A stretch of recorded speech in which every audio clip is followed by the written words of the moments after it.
രചന വിജയ് സത്യ. അവതരണം ഷാഹുൽ മലയിൽ. എഡിറ്റിംഗ് ഷെരീജ് പൂനൂർ. ദാസേട്ടൻ പഴുക്കാൻ വെച്ചിരിക്കുന്ന വാഴക്കുലയെ പൊതിഞ്ഞിരിക്കുന്ന തുണി മാറ്റി നോക്കി. നന്നായി പഴുത്തിരിക്കുന്നു.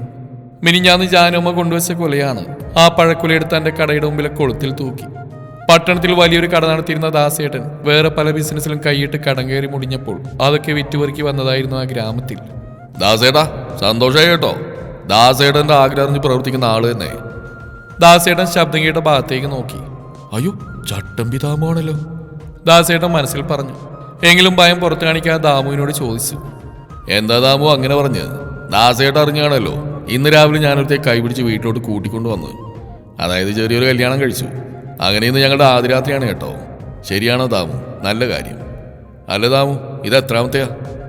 ദാസേട്ട ഉദ്ദേശിച്ച കല്യാണമാണോ അതോ പെണ്ണാണോ? അതിനൊന്നും ഒരു കണക്കൂല ദാസേട്ടാ, അതൊക്കെ വരും പോവും.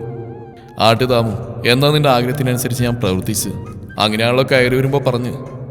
ആ അത് ദാസേട്ടാ, കണ്ടില്ലേ ഇവിടെ തൂങ്ങിയാടുന്ന്. എന്ത് കൊലയോ? ആ ഈ പഴക്കൊലേ. എനിക്കതിന് 1-2 കിലോ വേണം. ഞാനതിനാ വന്ന്. ചതിച്ചോ ദൈവമേ, ബോണി വരെ ആയില്ല. അതിനുമുമ്പ് ഈ കാലമാടം കൊണ്ടുപോയില്ലോ. ഈ നല്ല കദളിക്കുലയിൽ നിന്ന് 2 കിലോ. ദാസേട്ടൻ മനസ്സിൽ പറഞ്ഞു. ദാമുവിന് എന്തിനാ ഇപ്പൊ കദളിപ്പഴം? ഞാൻ പറഞ്ഞല്ലോ ഇത് ഞങ്ങളുടെ ആദ്യരാത്രിയാണെന്ന്. പാലും പഴവും വേണമല്ലോ, അതിനുവേണ്ടിയാ. നല്ല മുഴുത്ത പടല നോക്കി 1 കിലോ തൂക്കിയെടുക്കുക ദാസേട്ടാ, സമയം കളയാതെ. ദാമൽപ്പൻ ശബ്ദമുയർത്തി. ആ ആയിക്കോട്ടെ, ശരി. എന്നാലും ദാസേട്ടൻ തലയുറിഞ്ഞു. അല്പനേരം അമാന്തിച്ച് നിന്നു. ഞാൻ കത്തിയെടുക്കണോ എന്നും പറഞ്ഞ് ദാമു തന്റെ ഇടയിൽ തിരികെ വെച്ചിരിക്കുന്ന കത്തിയിലേക്ക് കൈകൊണ്ടുപോയി. വേണ്ട, ഞാൻ എടുത്തോളാം എന്ന് പറഞ്ഞ് ദാസേട്ടൻ വേഗം കത്തിയെടുത്ത് പഴക്കുലയിൽ നല്ല പഴുത്ത പടലരിഞ്ഞ് തൂക്കിക്കൊടുത്തു. പ്രതീക്ഷിച്ച പോലെ തന്നെ ഒന്നും കൊടുക്കാതെ ദാമു അതുമായി കൂളായി നടന്നുപോയി. പണ്ടാരക്കാരൻ എവിടുന്ന് വന്ന് കൃത്യസമയത്ത് തന്നെ. അവന്റെ മറ്റേ അടുത്ത ആദ്യരാത്രി. ദാസേട്ടൻ പിറുവിരുത്തുകൊണ്ട് കടക്കകത്തേക്ക് കയറിപ്പോയി. കവലയിലുള്ള മറ്റു കടകളോട് ചേർന്നിരിക്കുന്ന ഇടിഞ്ഞു പൊളിഞ്ഞ കോലത്തിലുള്ള സ്വന്തം കെട്ടിടത്തിലാണ് ദാമുവിന്റെ താമസം. രാത്രിയേറെ വൈകി. എല്ലാ കടക്കാരും അവരവരുടെ വീട്ടിലേക്ക് പോയി. കവലയിൽ ആളൊഴിഞ്ഞു. ഒരു ഭയവുമില്ലാതെ ആ വലിയ സ്ട്രീറ്റ് ലൈറ്റിന്റെ മറവിലിരുന്ന് മദ്യപിക്കുകയായിരുന്നു ചട്ടമ്പി ദാമുവും സുഹൃത്ത് ശശിയും. എന്നാ ഞാൻ പോട്ടെ ദാമു ഏട്ടാ. പാക്കരം പോലീസ് പറഞ്ഞിരിക്കുന്നു ഇവിടെ പുതിയ SI ആണ് ചാർജ് എടുത്തിരിക്കുന്നതെന്ന്. ആടിത്തിരി വിശകാണത്രേ. രാത്രിയിലോ മറ്റോ പെട്രോളിങ്ങിന് ഇറങ്ങി ഇനി എങ്ങാനും നിങ്ങളെ കണ്ട ആളെ പരിചയ തൂക്കിയെടുത്ത് അകത്തിട്ടാ പിന്നെ നിങ്ങൾക്ക് നഷ്ടാവുന്ന ആദ്യരാത്രിയാ. നിങ്ങളുടെ ആദ്യരാത്രിയാണല്ലോ, അതുകൊണ്ട് ഇന്ന് വൈകിക്കണ്ട. സുമതി ചേച്ചി അവിടെ കാത്തിരുന്ന് മുഷിയുന്നുണ്ടാവും. ചെല്ല് ദാമു ഏട്ടാ. ഡാ, നീ ദാമുവിനെ പറഞ്ഞ് പേടിപ്പിക്കുന്നോ? ഈ ദാമു ജനിച്ചു വളർന്നുവേ ഈ കവലയിലാ. ഈ കവലയിൽ ഏത് നേരം എവിടെ പോകാൻ ഇരിക്കാനും കിടക്കാനും എനിക്ക് അധികാരമുണ്ട്. അതിനെന്നെ ചോദ്യം ചെയ്യാൻ ഇവിടെ ആരും ജനിച്ചിട്ടില്ല. അതൊക്കെ എനിക്കറിയാം. എന്നാൽ ഇന്നത്തെ ദിവസം നിന്റെ പ്രാധാന്യം ഓർപ്പിച്ചെന്നേ ഉള്ളൂ. ശരി ശരി, എന്നാൽ ശശി പോയിക്കോ. ഞാൻ ഇതും കൂടി തീർത്തിട്ടേ പോകുന്നുള്ളൂ. ഇതിനിടയിൽ ഏതാവന്മാര് വന്നാലും ഈ ദാമുവിന് പുല്ല. അതും പറഞ്ഞുകൊണ്ട് ദാമു തന്നെ ദൂരെ കാണുന്ന സ്വന്തം കെട്ടിടത്തിന്റെ വാതിൽക്കിലേക്ക് നോക്കി. ശശി വേച്ച് വേച്ച് നടന്നുപോയി. ദാമു കുറെ സമയം കഴിഞ്ഞപ്പോൾ കുപ്പിയൊക്കെ കാലിയാക്കി വീട്ടിലേക്ക് നടന്നു. മദ്യപിച്ച് ആടിയാടി വരുന്ന ദാമുവിനെ കണ്ടപ്പോൾ സുമതി അല്പം നീരസം പ്രകടിപ്പിച്ചു. നീ വിഷമിക്കേണ്ടടി, ഇന്ന് നമ്മുടെ വിവാഹ ദിവസം ആദ്യരാത്രി ആയതുകൊണ്ടാണ് ഇങ്ങനെ. ക്ഷമിച്ചോളാ, ഇനി ഇങ്ങനെയൊന്നും ഉണ്ടാവില്ല. വാതിൽക്കൽ നിൽക്കുന്ന സുമതിയെ നോക്കി സ്നേഹപൂർവ്വം അങ്ങനെ പറഞ്ഞ് തോളിൽ കൈയിട്ട് അയാൾ വീടിനകത്തേക്ക് കടന്നു. ഇത് എൻ്റെ വീട് തന്നെയാണോ? ഇത്രയും ഭംഗിയുണ്ടായിരുന്നു ഇതിന്? ദാമു അത്ഭുതപ്പെട്ട് ചോദിച്ചു. തൊട്ടു മുമ്പ് വരെ കവലയിലുള്ള ചന്ത പോലെ ഉണ്ടായിരുന്ന റൂമിനുള്ളിൽ ഇപ്പോഴൊരു അടുക്കും ചീട്ടയും കൈവന്നിരിക്കുന്നു. സുമതി ഇരുവർക്കും അത്താഴം വിളമ്പി. 2 പേരിരുന്ന് കഴിച്ചു. ദാമുവിന് ഭക്ഷണം വായിലിട്ടപ്പോൾ തന്നെ നല്ല രുചി അനുഭവപ്പെട്ടു. ആഹാ, കൊള്ളാലോ. ഇത്രയും രുചിയായിട്ട് ഭക്ഷണം ഉണ്ടാക്കാൻ അറിയോ സുമതിക്ക്?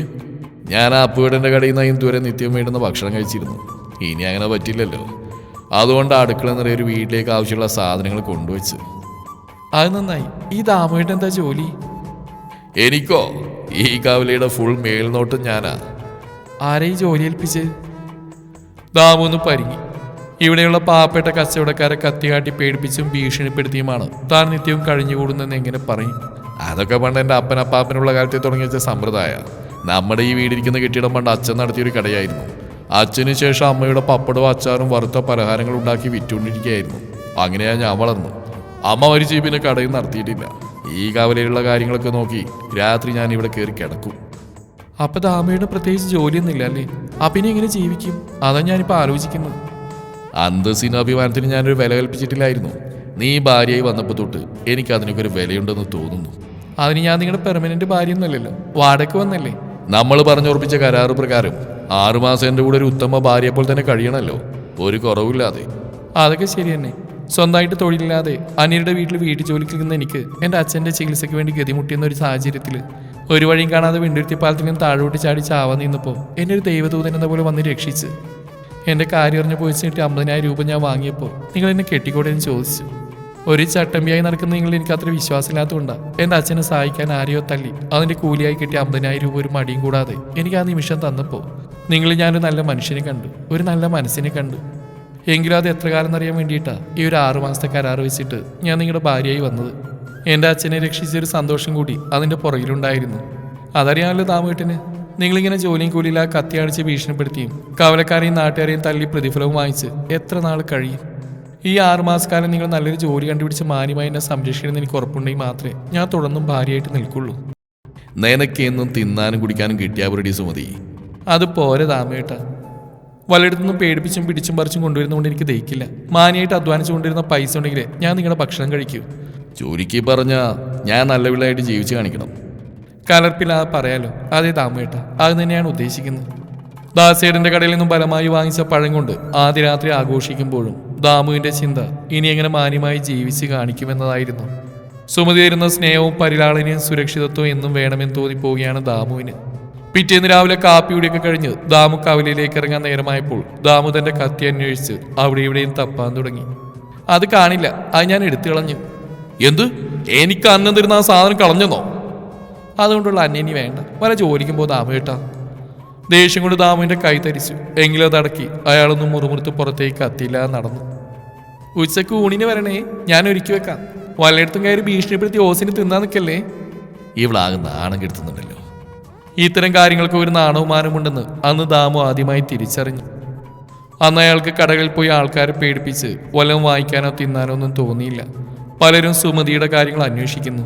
പലരും ഒരു കുടുംബത്തിലുള്ള വിശേഷം ചോദിക്കുന്ന പോലെ അങ്ങനെ ചോദിക്കുമ്പോൾ ദാമുവിന് ബന്ധങ്ങളുടെയും മറ്റുള്ളവരോട് അതൊക്കെ മറന്ന് നികൃഷ്ടമായി പെരുമാറുന്നതിന്റെ ജാള്യതയെ അനുഭവപ്പെട്ടു.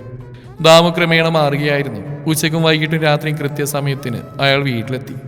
ഭാര്യ സുമതി ഉണ്ടാക്കുന്ന ഭക്ഷണങ്ങൾ കഴിച്ചു. സുമതിയുടെ പെരുമാറ്റങ്ങളും സാന്ത്വനവും ഇഷ്ടപ്പെട്ടു. അടുക്കളയിൽ കൊണ്ടുകൂട്ടിയ സാധനങ്ങൾ കാലിയായി വന്നു. ഇനി അതുപോലെ പിടിച്ചുപറിച്ച് കൊണ്ടുവരാൻ സാധിക്കില്ല. സുഹൃത്ത് ശശി ഏർപ്പാടാക്കിയ ഒരു മേസ്ത്രിയുടെ കൂടെ ദാമു ജോലിക്ക് പോയി തുടങ്ങി. ആദ്യം കയ്യാളായി, പിന്നെ ക്രമേണ പണി പഠിച്ചു. ആഴ്ചയിൽ കിട്ടുന്ന പൈസ കൊണ്ട് സാധനങ്ങൾ വാങ്ങി വീട്ടിൽ വന്നു. ഒരു ദിവസം ജോലി കഴിഞ്ഞ് വീട്ടിലെത്തിയ ദാമുവിനെ കാത്ത് പട്ടണത്തിലൊക്കെ ബിൽഡിങ്ങുകൾ നിർമ്മിക്കുന്ന ഒരു മുതലാളി വന്നിട്ടുണ്ടായിരുന്നു. ദാമുവിന്റെ വീടിരിക്കുന്ന സ്ഥലം കൂടാതെ ആ ഏരിയയുള്ള മൊത്തം സ്ഥലം അയാൾ എടുക്കുന്നു. കൂട്ടത്തിൽ ദാമുവിന്റെ സ്ഥലവും വേണം. ആദ്യം ദാമു എതിർത്തുവെങ്കിലും അയാൾ സ്ഥലം വിൽക്കുന്നവർക്കൊക്കെ ഒരു ഓഫർ വെച്ചിരുന്നു. അയാൾ പണിയുന്ന ബിൽഡിങ്ങിന് താഴെ വരുന്ന കടകളിൽ ഓരോ റൂം വാടക ഇവർ നൽകും. ഇവർക്ക് അതിൽ കച്ചവടം ചെയ്യാം. കൂടാതെ സ്ഥലത്തിനായി വലിയ തുക വാഗ്ദാനവും ചെയ്തു. ദാമു അതിൽ മയങ്ങി. സുമതിയുടെ കൂടെ നല്ലൊരു ജീവിതം ജീവിക്കണമെങ്കിൽ പണം വേണം. അതുകൊണ്ട് അയാൾ സമ്മതിച്ചു. വലിയൊരു തുക കൈവന്നതോടുകൂടി ഗ്രാമത്തിലുള്ള ഒരു വീട് നോക്കി വില കൊടുത്തെടുത്തു. തുടർന്ന് സുമതിയെയും കൂടി താമസം അങ്ങോട്ടേക്ക് ആക്കി. വളരെ പെട്ടെന്ന് ദാമുവും കൂട്ടരും വിറ്റ സ്ഥലത്ത് ബിൽഡിംഗ് ഉയർന്നു വന്നു. എല്ലാവർക്കും ലഭിക്കുന്ന പോലെ ദാമുവിന് കട നടത്താനായി ഒരു റൂം വാടകയ്ക്ക് ലഭിച്ചു. പണ്ട് അച്ഛൻ്റെ കൂടെ കച്ചവടം ചെയ്ത പാരമ്പര്യമുള്ളത് കൊണ്ട് തന്നെ ദാമു നല്ലൊരു സ്റ്റേഷനറി കട ഇട്ടു. അതിനിടയിൽ കരാറിൽ പറഞ്ഞ 6 മാസം കടന്നു വന്നു. ഇനി സുമതിക്ക് പോകണം തോന്നുന്നുണ്ടോ? ഇല്ല ദാമേട്ട മാറിയല്ലോ, ഒരുപാട് മാറി. മാറ്റിയെന്ന് പറയുന്ന സത്യം. എൻ്റെ ഈ ഉത്തമ ഭാര്യ എന്നെ മാറ്റിയെടുത്തു. അല്ലെങ്കിൽ ആരുടെയെങ്കിലും പിച്ചാത്തിപ്പിടിയിൽ ഒതുങ്ങേണ്ട ജീവിതമായിരുന്നു. അങ്ങനെയൊന്നും പറയില്ലേ. ഇനി അതൊന്നും ഓർക്കില്ലേ ദാമേട്ട. ഇനി ജീവിതകാലം മുഴുവൻ ദാമേട്ടൻ്റെ കൂടെ ഉത്തമ ഭാര്യയായിട്ട് ജീവിക്കണം. അതാണ് എൻ്റെ ആഗ്രഹം. ദാമു അവളെ സ്നേഹത്തോടെ ചേർത്ത് നിർത്തി.